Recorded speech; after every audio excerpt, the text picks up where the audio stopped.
Hello once again, dear learners.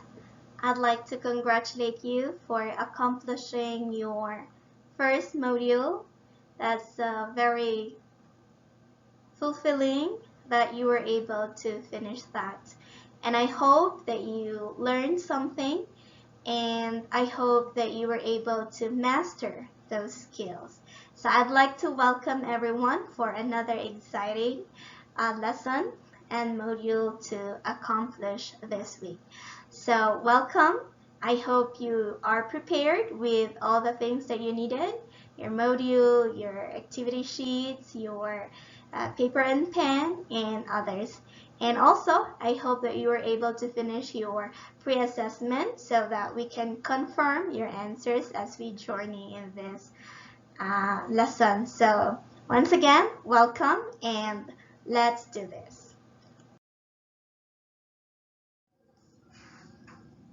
Today's lesson is entitled Exploring Analogy. It is a module developed by Ms. Diona A. Pulag. So when we say analogy, it is one way of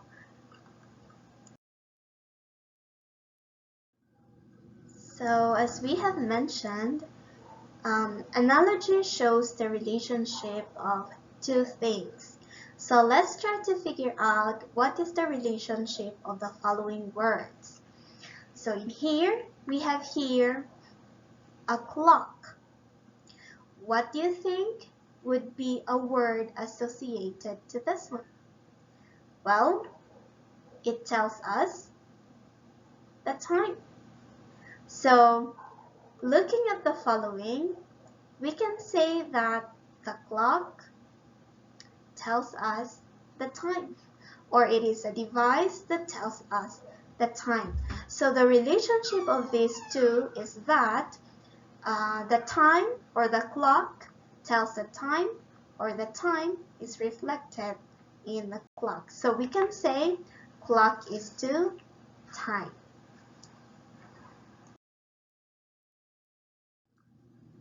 Let's try to take a look at another example. So we have here a compass. So a while back, the clock tells us the time. What do you think does a compass tell us? So a compass tells us the direction. So in this situation, we can say that a compass is to direction. So the relationship of the two is that a compass is a device that tells us direction. So that is how analogy works. And again, analogy shows the relationship between two things, and these are presented in different categories. So let's start with the first category. We have here the purpose. In this analogy, a word in the pair shows the purpose of its pair. Let's try to take a look at the following examples for us to understand the analogy through purpose.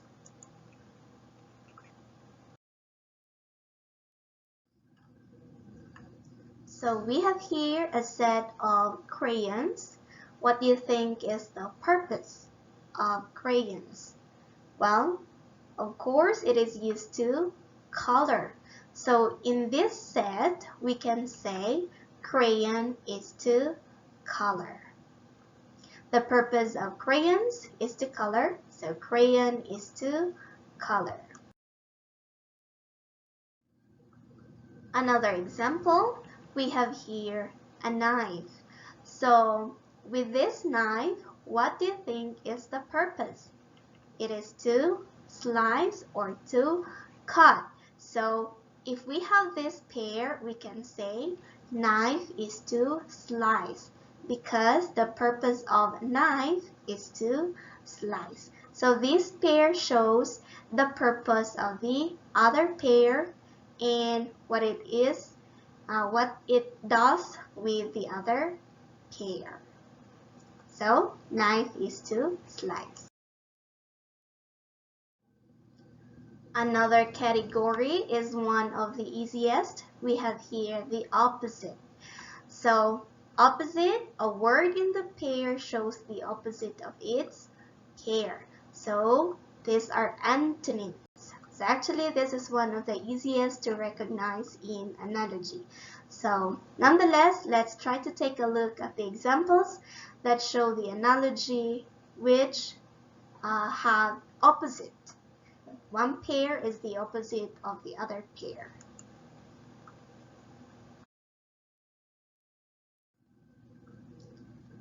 If you take a look at the following, we have here a picture of sadness.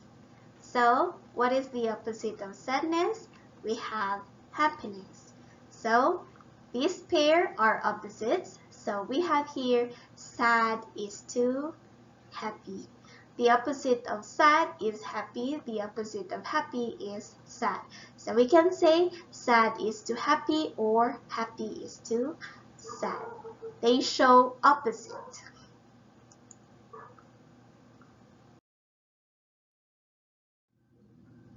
Another example, we have here a picture of the night.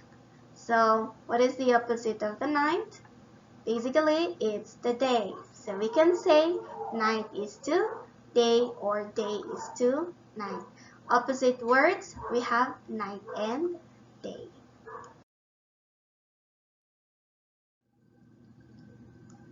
The third category we have here, part, whole.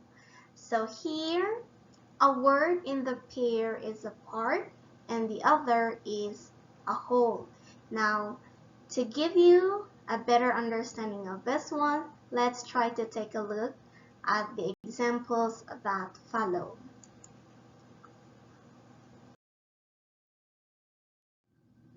So here we have a thumb. So which do you think does this part belong to? Sure, it's the hand. So a thumb is a part of a hand, or a finger is a part of a hand. So we can say finger is to hand. Which between the two is a part? This is the finger, and the whole is the hand. Let's try another example.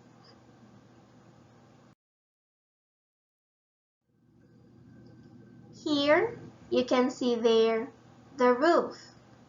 So the roof is a part of a house. So we can say roof is to house. Why?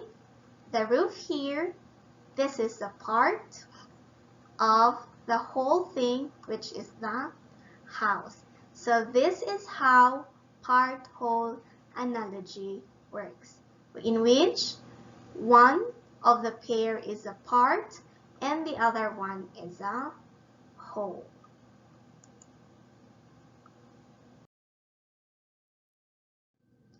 The fourth category is also one of the easiest to recognize. We have here similarity. So here it says here a word in the pair shows the similarity in meaning of its pair. So the two words are actually similar in meaning. So to further understand, let's try to see the examples.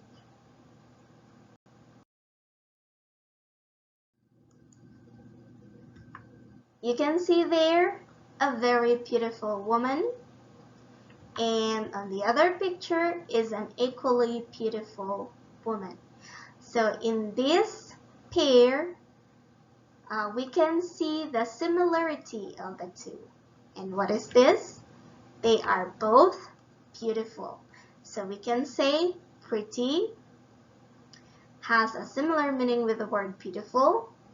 So pretty is to beautiful.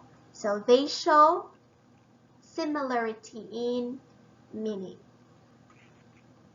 Let's try to take a look at another example.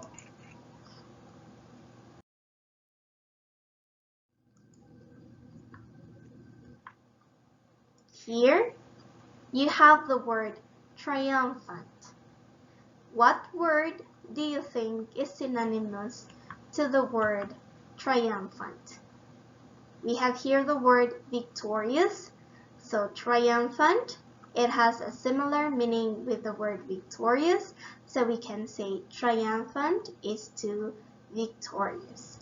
So in this pair, they show similarity in meaning. So the analogy here is that when two words show similarity in meaning, we can already claim that those are analogous words.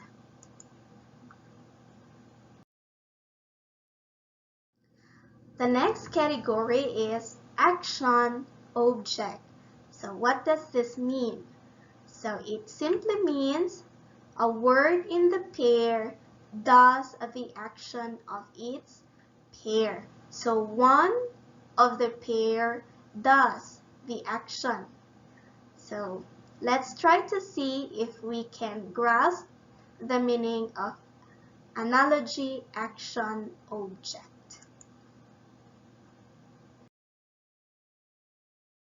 So in this example, you can see there a bird.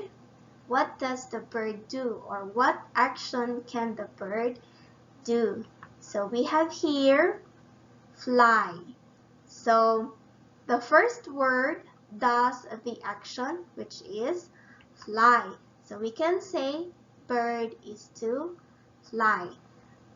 One of the pair does the action, so that shows an action object analogy.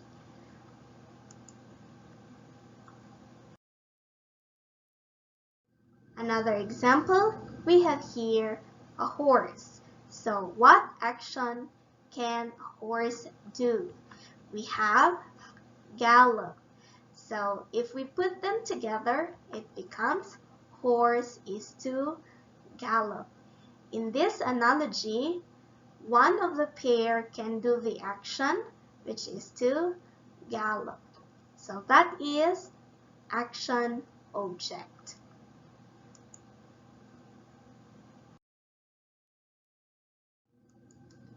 The next analogy is object association.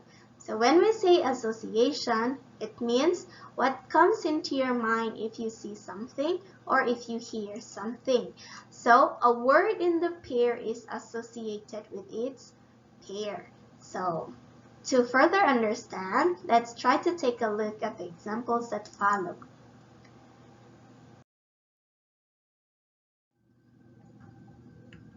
We have here flowers. If you have or if you see the flowers, what comes into your mind? Or what object can you associate with the flower? Of course, if there's a flower, there's a vase. So we can say flower is to vase. We can associate the flower to the vase or the vase to the flower. So another example is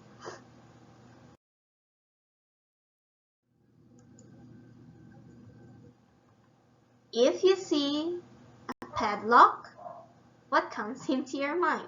Or what can you associate with this one? Of course, its partner, which is a key.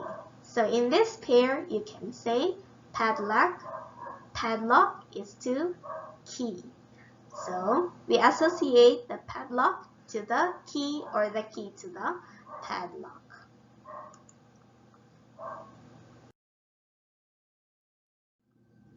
Another type of analogy is object location. It's also one of the easiest to recognize. In this case, a word in the pair tells the location where the other word is found. So how does this work?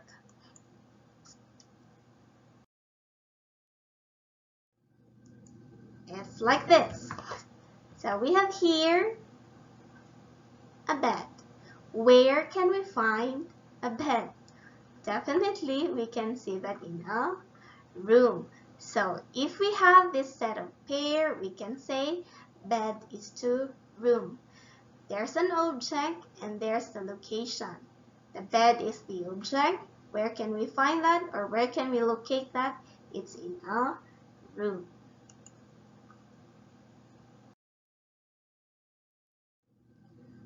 Another example, we have here a very famous place, Mount Pulag. So where can we find Mount Pulag? Of course, it's in Benguet. So Mount Pulag is to Benguet.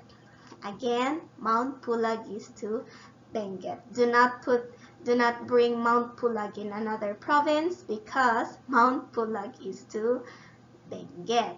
So in this case, this analogy shows that one object or one place, one thing, Mount Pulag, is found in another place, which is found in a place which is called Benguet.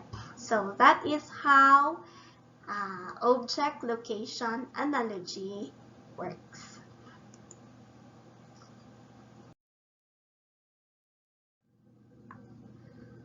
And we also have another category, which is the cause and effect.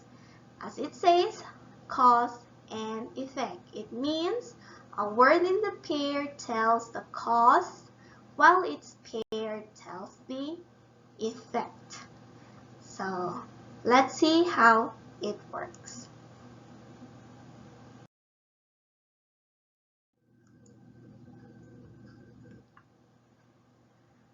Sad to say, we have here coronavirus, and if you are infected with that, you definitely will be staying in isolation.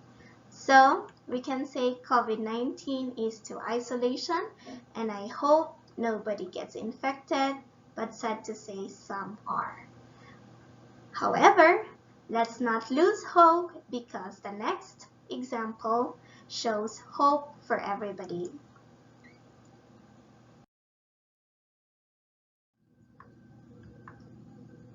If we follow these protocols, we will definitely find safety among ourselves, in our family, and in our community. So we have here, following health protocols is to safety. So what does this mean? Following health protocol, this is our cause, and the effect of that is safety. And I hope safety for everybody. There ends our module for today entitled Exploring Analogy. I hope that we were able to help you understand this lesson using this video lesson. Feel free to share it to your classmates so they can also have a better understanding of their module for this week. So once again, if you have any question, feel free to message me or message your English teacher, and we assure you we will be very much willing to help you accomplish this module. So once again, congratulations, thank you so much, and I'll be seeing you in our next lesson.